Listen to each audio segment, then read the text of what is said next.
And I was on a podcast with a woman named Deborah, and I said, I haven't really taken a full day off in 10 years. And before I could even say it, she said, oh my God, that's so bad for you. I'm going to let you into my inner dialogue. I was like, I look healthier than you. I'm more successful than you.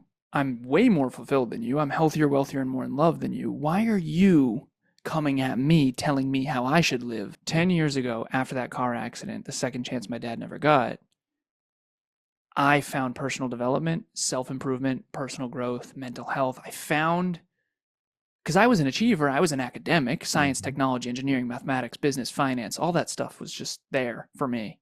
Very, very fortunate to be gifted in that regard. But I had never thought about personal development. There was no personal development where I grew up, I'll tell you that, right? Okay, Next Level University is a place about success and personal development, how to level up your health, wealth, and love. Because I always think, who doesn't want to be healthier, wealthier, and more in love? Exactly. And it's 1% improvement in your pocket from anywhere on the planet every single day, completely free. Kevin and I do an episode every single day on a topic that's meaningful, that helps you improve yourself. And I get called crazy all the time because I haven't taken a full day off in 10 years. And sometimes it's an hour a day. Sometimes it's 10 hours a day. Sometimes it's like until 9 o'clock at night last night. But I build a little bit, build the self, build the business, build the family every day. And you and I talked about how when you had children, you were still working and running 3 businesses. To me, I think, and again, I'm going to speak for my generation, we've lost some work ethic, man. We've lost it. It's really alarming. It's free. Did you know there's a technology that's actually an app on your phone that uses sound waves to tell your brain what you want your brain to do? We had a young man that was on a guest on our podcast, the Mike Litton Experience, who had a traumatic brain injury. He was sleeping 3 hours a night. He's using NewCalm now and he's sleeping more. Go to newcalm.com, Mike15 promo code. Newcalm.com, promo code Mike15 for an extra 15% off. Go today.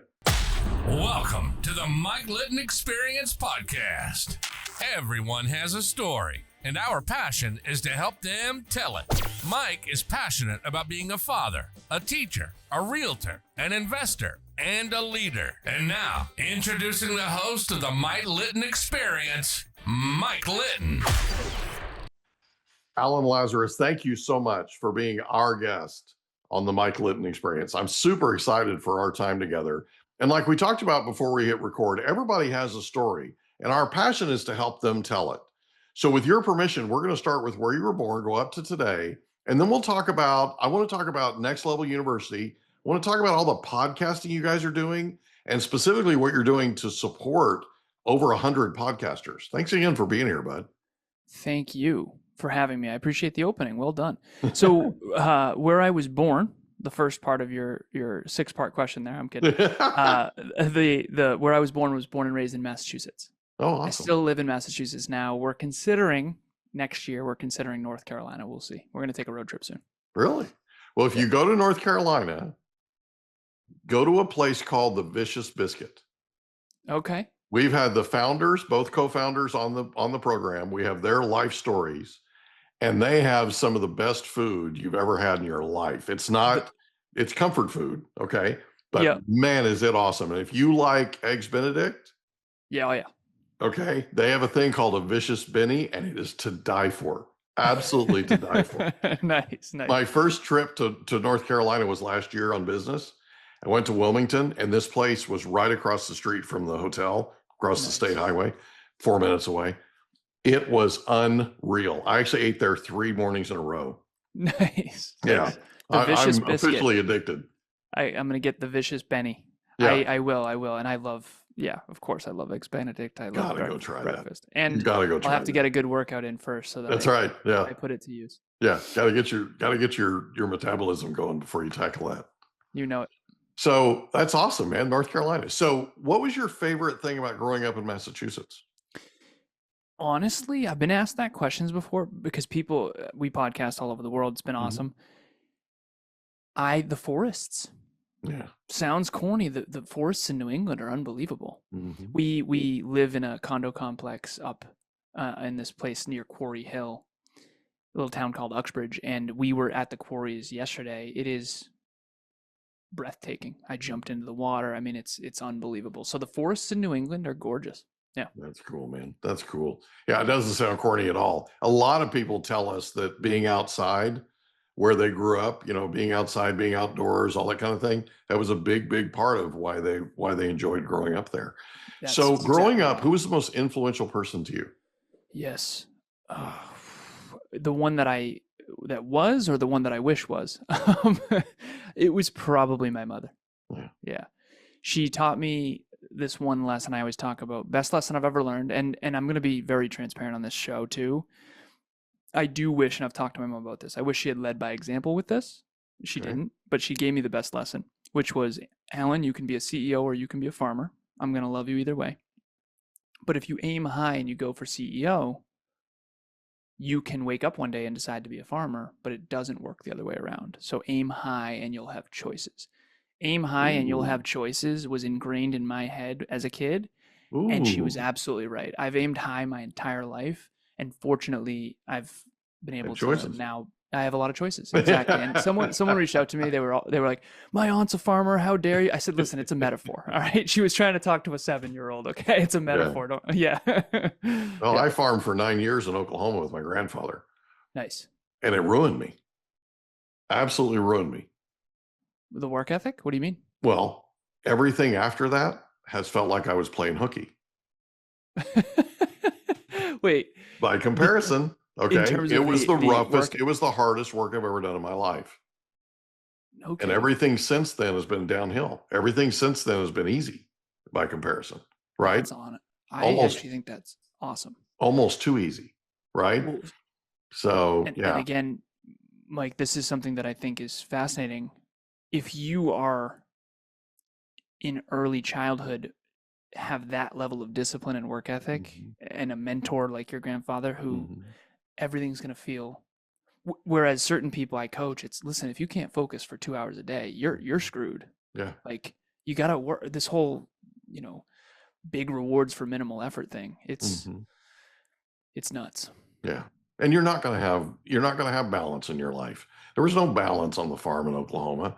We worked every day for 9 weeks straight. Okay. There was no, and by the way, when the kids were growing up, my children who are now grown, when they were growing up, they noticed something. They thought their dad was nuts Yep. because it would rain outside and I would be giddy. And they couldn't go outside and play. When it rains, they were kind of feeling down, right? And Dad had a bounce in his step, right? Nice. And so they're like, "Dad, what's wrong with you?" And I'm like, "Well, the list is long and distinguished, but let's start with number one." Right? When it would rain in Oklahoma, that was the only time we had a day off. No kidding. Okay. So when it rains, I get excited. Nice. This is something, side tangent, I know you're going to take back the wheel here.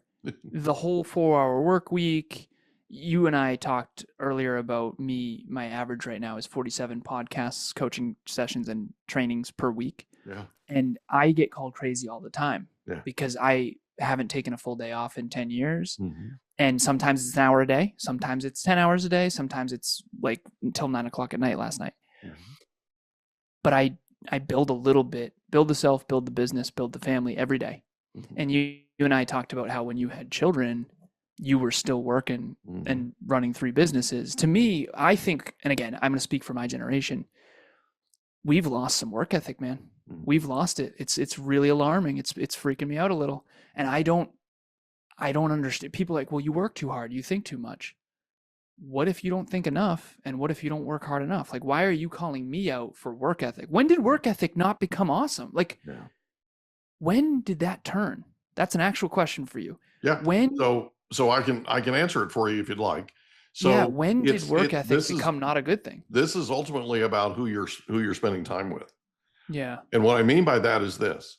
So I interviewed a guy a couple years ago, very, very good friend of mine, super good guy, who went out specifically. He went to a Tony Robbins Business Mastery Week and came back and was just yeehaw. Okay. I mean, Yep.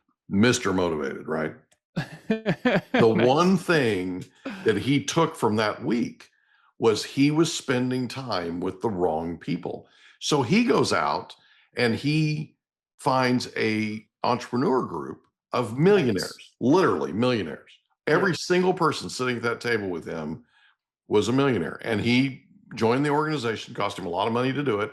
Joined the Nice. organization and met with them on a regular basis. Their very first meeting, they're sitting at this table, and they're going around and they're talking about, so how many times have you gone bankrupt? And every one of them was once, twice, 3 times, 4 times, right? They get to Yeah. him and he goes, I haven't gone bankrupt. And the whole table started laughing. Yeah. And he's like, what in the world is so funny? And they're like, you're not trying hard enough. Nice. If you I haven't was gone on- bankrupt, you're not taking enough risk and you're not trying hard enough. Do you know that right after that happened, his entire life changed? Yeah. He now is at a place in just a couple of years where he doesn't have to work anymore. Nice. I mean, unbelievable. But he But still is. But oh, But absolutely, he's still, yeah, of course he guaranteed, still right? is. And Yeah. he'll outwork anybody, right? Yeah, exactly. But he doesn't have to. And that's the Exactly. cool thing, is he's at a point now where he's put systems in place and everything, right? To where if he decided tomorrow to stop, he could stop and he'd still be incredibly wealthy. The change in that guy has just been unbelievable. It's all about the Yeah. crowd that you're around, because what happens is if you're around the right crowd, they're applauding the amount of work you're doing. They're applauding how efficient you are. They're applauding how much you're, grinding, like you said, to use your Yeah. word, grinding right now, right? Because, at some point you're not going to want to when the kids come. And Yep. so it's really about who you're around. And what's interesting is there's this sort of cultural thing. I don't understand it. It's not something I don't spend a lot of time with these people, but I get commentary all the time from people about you work too hard. You're, Yeah. you don't take enough time off. You don't go on vacation enough. Yeah, you're Whatever, a right? workaholic, all this stuff. Well, Yeah. what was interesting was my grandfather, who I mentioned to you was like a father to me. Yeah. My grandfather would go on vacation and he was good for 3 days. Yeah. And then it was time to go back. You know it. Right? So 3 days and then let's go. It's time to go back. It's time to get back to work. It's right. Yeah. The man had a motor in him that was unbelievable. And I have that motor. Yeah. Same. So in the conversations I've had to have with people around me is I'm not going to be retiring in the typical sense of retirement. It's not going to happen. Yep. So what I'm going to do is I'm going to design my life, and I'm in the process of doing that now. I've been doing it for decades. Yeah. I'm designing my life to where my life is doing the work that I want to do, Yep. right? Not the work that I have to do. You with me? Mhm. So Yeah, I'm yeah. doing what I choose to do, and I truly believe that I can change the world. I have to start in my own little corner of it, which I'm doing, Mm-hmm. but I truly believe I can change the world. And when it's all over, it's not going to be the time that I took off. It's going to be the effect that I had while I was here. I have a quote behind me. I don't think you can see it. The people who are crazy enough to think they can change the world are the ones who do. And Steve the Jobs. truth is Steve Jobs, exactly. Yeah. The thing that I get pushback from is work too much, think too much, all this stuff. But I'm more fulfilled though. Mhm. I'm fulfilled as a human being. It's meaningful work. I care. Mhm. So you had a great reaction. We were off air and I said, we have 2,117 episodes, all this stuff. Most people are like, what? And I'm averaging 47 a week. And you Mhm. said, that's a lot. Good for you. And you said this, I said, I'm really grinding now because I'm 36 and we want to start a family in my 40s. She's younger than me, so she'll be in her mid 30s. And I know I'm not going to grind like this when I have children. I'll still grind, but it's not going to be to the same extent. And you said, good for you. That's very intelligent. Yeah. And that goes to the point you just made about the company you keep. Yeah. Because most people, I was on a podcast with a woman named Deborah once, and I said, well, got in a car accident at 26. We'll get into this. Dad died in a car when he was 28. So for me, this was the second chance he never got. And that changed my whole life. That was my sort of, if you've ever heard the quote of some people have a job, some people have a career, some people have a calling. Mm-hmm. You mentioned your calling. I found my calling at 26. Yeah. And that was 10 years ago. And so I told myself, I made a promise to myself, I will spend the rest of my life investing it in building the self, building the family, building the business. And that's it every day. Build the self, build the family, build the business, build the self, build the family, build the business. And I promised myself that I wouldn't ever take this life for granted because I faced sort of mortality. And I was on a podcast with a woman named Deborah, and she said, I haven't really taken a full day off in 10 years. And before I could even say it, she said, oh my God, that's so bad for you. I'm going to let you into my inner dialogue. I was like, I look healthier than you. I'm more successful than you. I'm way more fulfilled than you. I'm healthier, wealthier, and more in love than you. Why are you coming at me, telling me how I should live? And I said, Deborah, with all the due respect, it's bad for you. Because I think it's good for me. Sometimes it's an hour a day, sometimes it's 10 hours a day, sometimes it's an 18-hour day. But most of the time it's 10 or 8. And I want to do all I can with all I have. And I don't think that that is bad for me. I know that it's not actually. So sometimes you have to realize, and this took me way too freaking long. I know I'm only 36, but it did take me too long. In my 30s, my early 30s, I started realizing other people's advice is pretty terrible. I don't know if I'm supposed to swear, by the way. I apologize. Yeah, it's okay. We're a G-rated show. That'll get bleeped out. We're okay. Okay, that'll get bleeped we out. edit. It's okay. I'll keep it respectful. Yeah, we're Sorry okay. about that. We're okay. I should have asked. It's okay. But a lot of the advice I've gotten has been really terrible, to be honest, because it's predicated on their goals and their core values. And all they really care about is their quality of life. They're not designing their future like you mentioned. You said you've been designing your future for decades. That's not normal. Only 3% of people statistically have clear written goals that they achieve. I researched this recently for a training I was doing. When I heard that, I was, what? Yeah. I had clear written goals when I was 7. Right? So, but this goes back to what we first said. This is about who you're around. Yeah. Right? Because what happens is if you're around the right people and you're in the right type of environment, in other words, if you're careful about who you associate with, the other people out there, like that lady that's telling you how bad it is for you, yeah, those people stick out like a sore thumb. And all of a sudden you're like, yeah, okay, thank you. Love you, mean it, right? And you move on. The thing is, if Deborah needed help today, I would be there to help her. I'd be one of the first people there to help her, right? The fact of the matter is, I'm not going to live my life based on the advice that she gives me. Yeah. Just having this conversation with my son the other day. And I told him, I said, listen, you need to do you, okay? You need to live your life. And the first person in this world that you need to make proud is yourself. Nice. The rest of us are already proud of you. You've already won that battle, okay? Nice. You need to make yourself proud. Just go do what you need to do. Because he was in a place where he was concerned about what other people would think. I'm just, I hate to say it this way, but don't be worried about what other people think. Just go live your life and know that you did the best that you could do. At the end of the day, you did the best you could do, period. That was the lesson from the car accident. Yeah, just crazy, Okay, so in high school, did you have a favorite subject? Yes, mathematics. Yeah. Yeah, mathematics. Absolutely obsessed with mathematics. As a matter of fact, that's been alarming for me too. I'll share this briefly. There's 4 modalities of thinking that I've sort of uncovered in my coaching practice. There's intuition, energy, and vibe. That's a rare one. Most people, it's conversations, words, and concepts. That's how most people think, is in conversations and narratives, which is why they're so irrational. And then the next one is pictures, images, and vision. And then the rarest is actually mathematics, formulas, equations, numbers, statistics, probabilities. I have the rare one, which is why no one likes me. But ultimately, mathematics I'm just obsessed, absolutely obsessed with mathematics. Well, I like you. Well, thank you. Yeah, I don't, yeah. Yeah. In high school, you're also weird. Yeah, I know. Yeah, in high school, did you have a favorite subject or a favorite teacher? Yes, Mrs. Pryor, AP Calc. Yeah.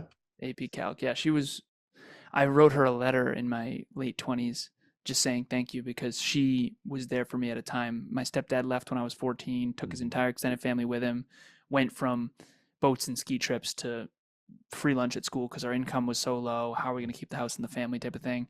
And she was there for me, and she stood up for me. It was just, she was the one life-changing teacher, Mrs. Pryor, hands down. Christine Pryor.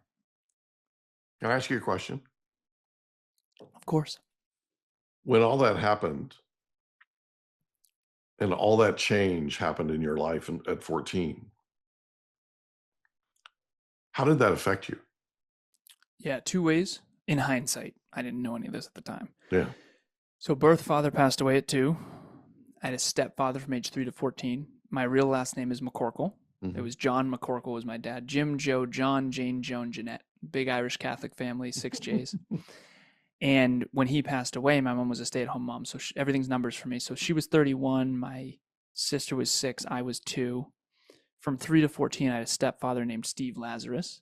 So he was Greek, and whenever Greek people see me, they go, Lazarus? Because I'm blonde hair, Let's blue see, eye. 2 + 2 equals, right?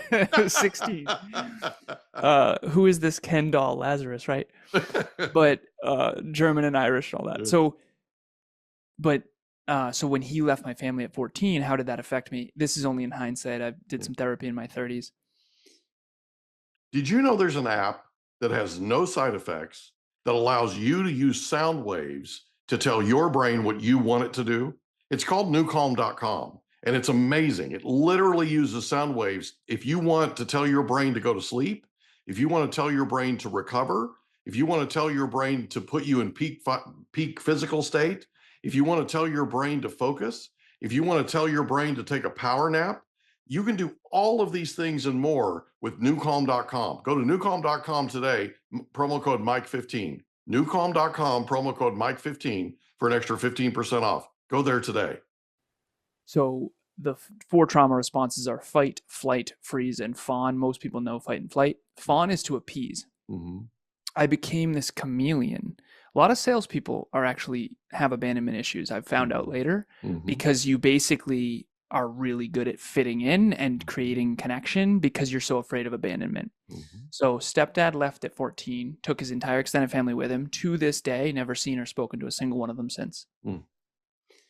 Same year, sister moves out with her older boyfriend. Same year, mom gets in a fight with my aunt Sandy, her sister. We get ostracized from her side of the family. To this day, I've only seen or spoken to 2 human beings from my mother's entire extended side. Her entire extended family. And the McCorkles we didn't associate much with anymore because we were trying to be the Lazaruses. Right. So I kind of lost 3 families by the time I was 14. The way it affected me was 1, major abandonment issues. Prove myself, chameleon, don't challenge anyone or anything. But behind the scenes, it was fight. It was aim higher, work harder, get smarter. Aim higher, work harder, get smarter. Aim higher, work harder, get smarter. Looked into the future, no generational wealth, no dad, no trust fund. We are in trouble. Straight A's. So I went from, WPI, Worcester Polytechnic Institute, it's like a mini MIT engineering school. I looked into the future. I was like, we're in trouble. It's $50,000 a year back then. And I get free lunch at school now. How are we going to keep the house and the family? He got the yacht and the apartment building. We got the house and the dog. Mom's income was very low. She was a cook, lunch lady at a vocational high school. So we were in some trouble. I got straight A's through all of high school. I got 189 in honors English, never took honors English again. Luckily, it was weighted because my goal was to get the President's Award. It's called Academic Excellence President's Award. It's signed by George W. Bush behind me. And I got all the scholarships and financial aid that I could because I went from I hope I get into WPI to even if I do get in, I can't go because it's $50,000 a year, and that's back then. I've actually since spoken there recently a couple times. Computer engineering degree, master's in business, and then it was off to the races. This was 2012, 2013, and in corporate, I went from broke in high school and college to just crushing it with those degrees after the economy's really coming back after 2008. So I did the traditional path of preschool, kindergarten, elementary school, middle school, high school, college, corporate. Absolutely crushed it. So I became this prove yourself super achiever guy after my stepdad left. Then I got in my car accident at 26, and that's when I realized all this. And I was like, okay, this is the second chance my dad never got. No one was permanently injured physically, but it was my existential quarter-life crisis. This was 10 years ago. And that's when I started my own company called, Dad died at 28. Dad died at In 28. a car accident. Correct. Okay. I just want to make sure people understand. I don't know that everybody heard that. Yeah. So Dad died at 28 in a car accident. You were how Two. old? Two at the time, right? Yep. 26, you get into a car accident, near-death experience. My fault. Head-on collision. Yep. Near-death experience. Driving a 2004 Volkswagen Passat, because I was so broke in high school and college that I had low expenses. Mm-hmm. So $500 for rent. I lived with my girlfriend Courtney at the time. No mortgage, no kids. Bought a $4,000 Volkswagen Passat 2004. That car saved my life. Yeah. I hit a lift-kitted pickup truck head-on, crossed the double yellows. My fault. Dark winter night. I was supposed to yield. The yield sign was covered by the snowbanks up in New Hampshire, and head-on collision. No one was killed. No one was permanently injured. But for me, I mean, I've seen the pictures of my dad's car.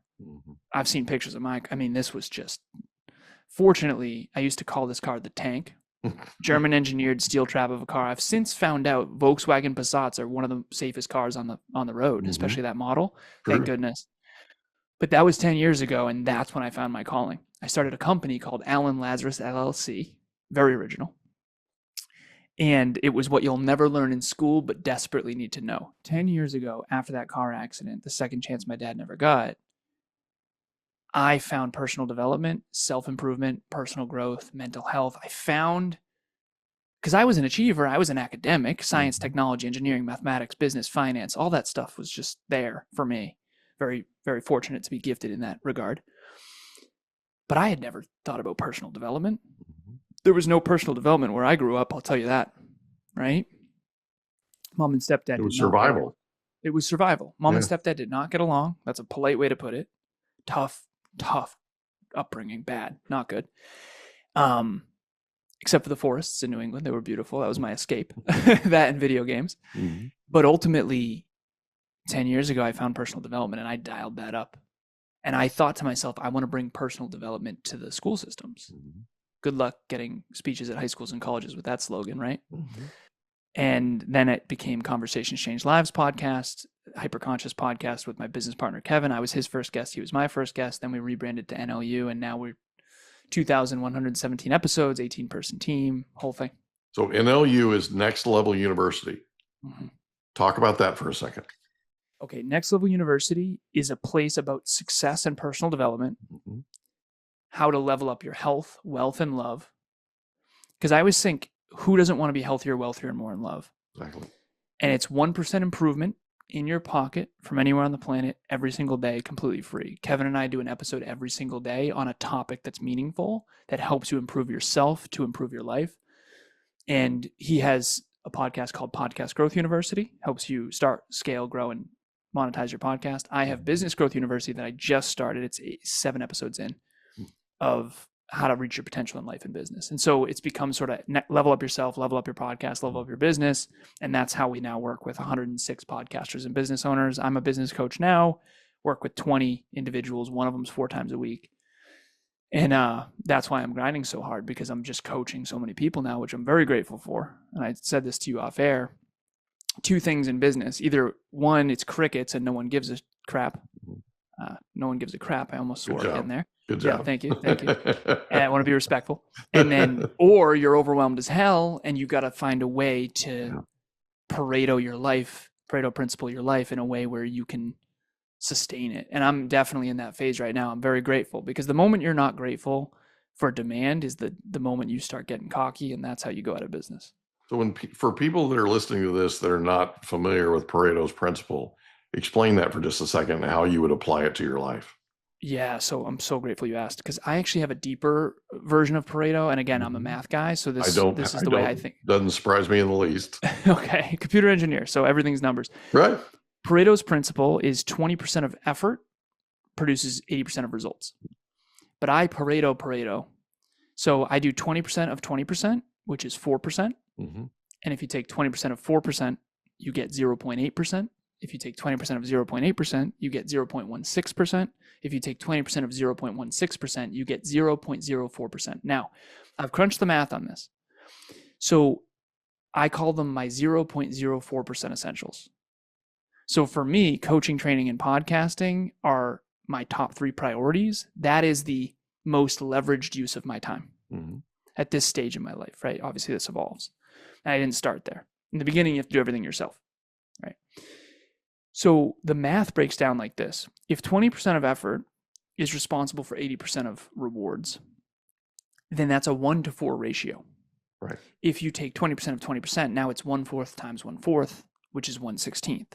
And then it's 1/16 times 1/4, which is 1/64. And it keeps going. So the 0.04% essentials, to break it down, and everyone can do this math, ChatGPT, Google, whatever, it breaks down to 1 input for 1,024 times the result. That's called leverage.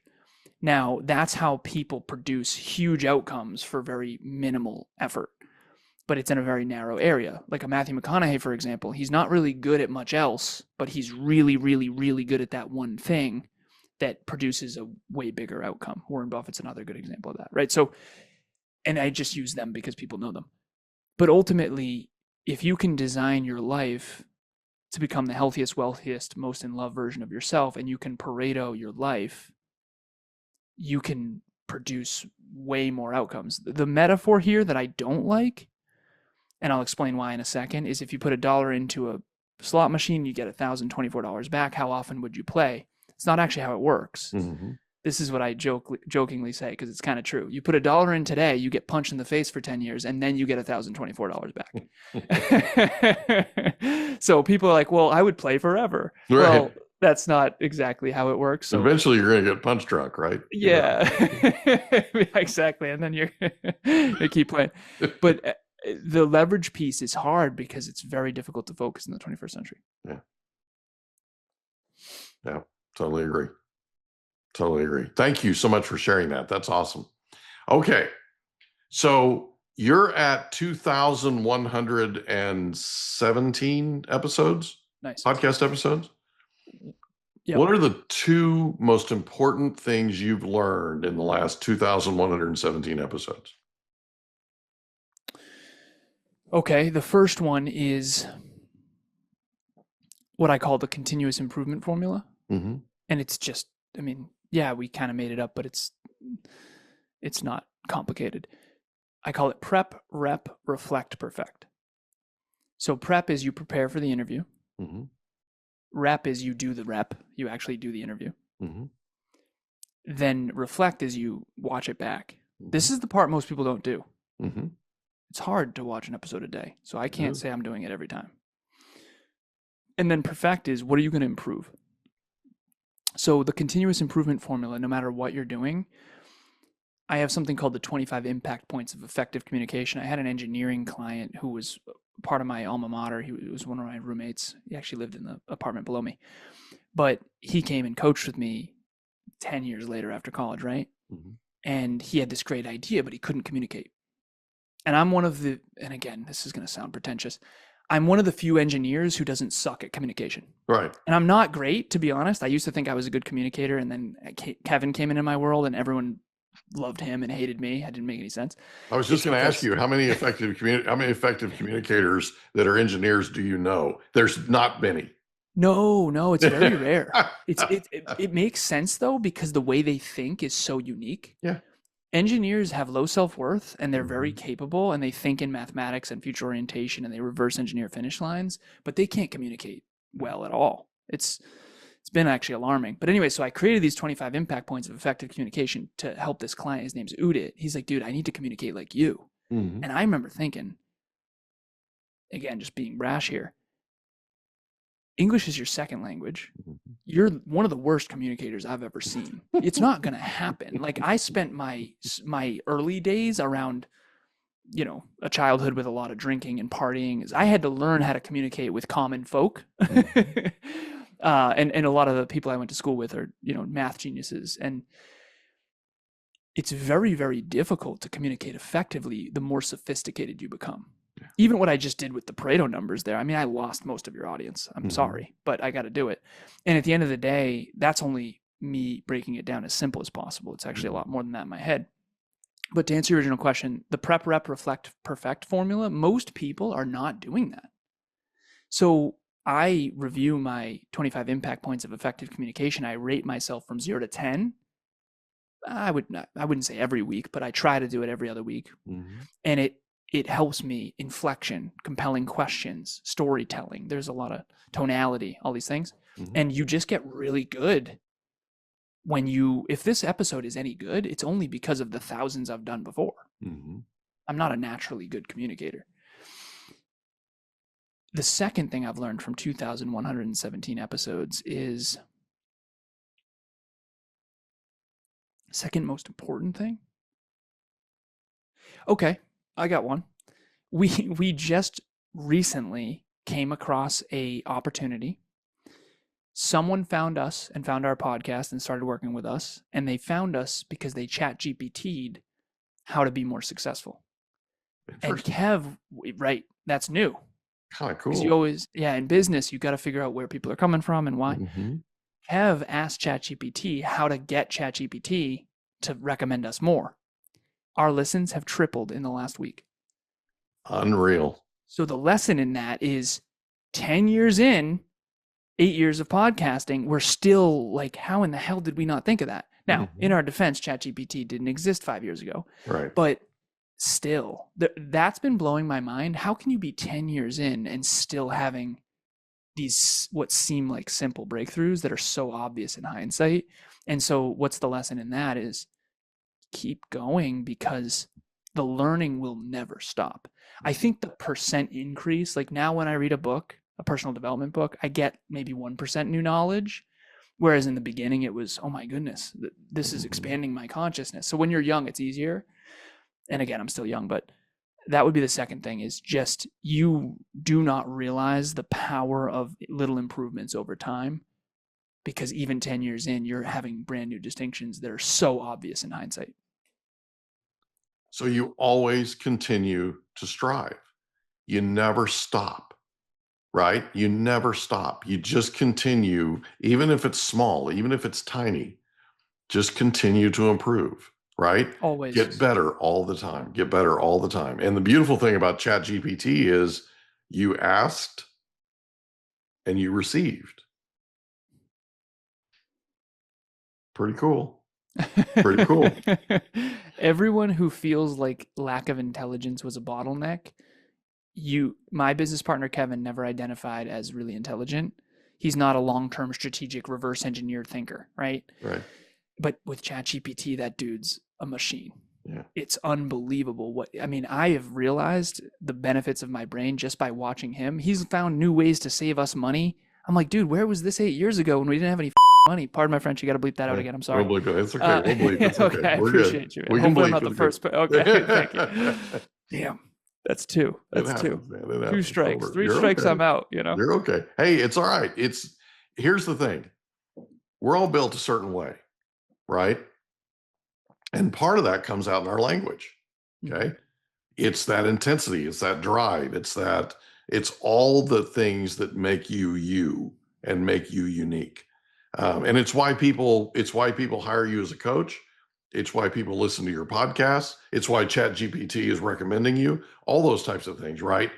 All of that comes from who you are and what you're about.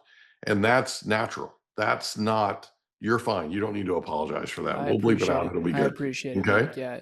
It So is here's- tough to change who you are when So you here's the 60. Yeah, exactly. Right. Yeah. You certainly don't have to change who you are for us. Thank So here's the $64,000 question. What does tomorrow look like for you all? So we have 18 people, like I mentioned, and we're definitely overwhelmed. We have 17 departments. So we had 24 departments and a charity 2 years ago. So we had, and you'll understand this, you started spewing numbers the moment I met you off air. You started doing all the numbers. I was like, perfect. So we grew by 119% year over year on average. I got to jump in a second. Yeah. From 2019 to 2023. Right. And then it was 18%, and then it was 11%. So Mhm. we overextended. We got cocky. Yeah. Buy it, do it, run it. The fish are jumping in the boat. Mhm. You've been there, right? Before 08 and Mhm. all that. So the future for us is this. We built a 24 department company and then tried to grow into it. And I think that in hindsight, that was cocky. So now I sat down with Kev. I said, brother, we're going to go out of business. We're going to go bankrupt. We overextended. We're in some trouble. What are the departments we would go out of business without? We only came up with 8. So we got rid of any misaligned team members. We got rid of we put all the other departments in coast mode. So what the future looks like is we have a 24 department business model that I believe deeply in, that I have already, Wayne Gretzky, skate to where the puck's going. Mm-hmm. Virtual reality, augmented reality, all that, robotics, consumer robotics, AI. We have a company that's already designed that we now have to grow into, because as well as I do, you have the future business you have to run, but you also have the current business you have to run. And if you let go of the future or the current business, you go out of business, you don't get to the future. And that's exactly what almost happened. So I know that's kind of an esoteric answer. No, it's actually really smart. Okay. Yeah. Well, thank you. So ultimately, we're building what I want. This is the statement, one statement, to build the most positively impactful personal development company in history. And that is what we're committed to. And it's an infinite game that gets higher as you climb it. It's a mountain that gets higher as you climb it. And that's what we've all planted our flag on. And it's going to be level up yourself, level up your podcast, level up your business. And we're really making an impact in that space. And we're also changing the game a bit too, because I told Kev, there's not as many engineers in the personal development industry. That's been hard for me, because a lot of the personal development industry is very fluffy. Mm-hmm. And they have engineers running their companies, but they don't talk about some of the math and the strategic thinking as much. And so that's been hard for me. Like a Jim Rohn, I love him, but brother, it's more complex than that. We can't all just be in multi-level marketing. So at the end of the day, I'm excited to be an engineer in this space. Yeah. Jim Rohn is the man. Yeah, he really is. Did you meet him? He's also an example of we all have our strengths, right? Jim has his, you have yours, your partner has his. The restructuring that you did is so unbelievably intelligent and smart. And it's also something that's hard to do. When you're self-employed, there's a certain amount of ego that comes with that. And it takes a lot, and I mean a lot, in terms of your character to come back, re-examine and go, hey, we need to relook at this. We need to go back. We need to get better. That's where wisdom comes from, big time. So I'm super proud of you, bud. I'm super proud of you. Thank you. I appreciate it. Thank you for having me. I appreciate you. And I cannot thank you enough for being our guest on the Mike Litton Experience. It's been You're great. amazing, bud. Take care. Thank you. Appreciate it. Can I ask you a question? Did you know that there's a technology that uses sound waves that'll tell your brain what to do? There literally is. It's called newcalm.com. It can tell your brain to heal, tell your brain to sleep, tell your brain to do all kinds of things. It can get you fired up. It can be a pre-workout. Newcalm.com, and the promo code is Mike15. Newcalm.com, promo code Mike15 for an extra 15% off. Go today. And that's a wrap. Another episode of the Mike Litton Experience in the books. Reach out to Mike on Instagram at the Mike Litton Experience.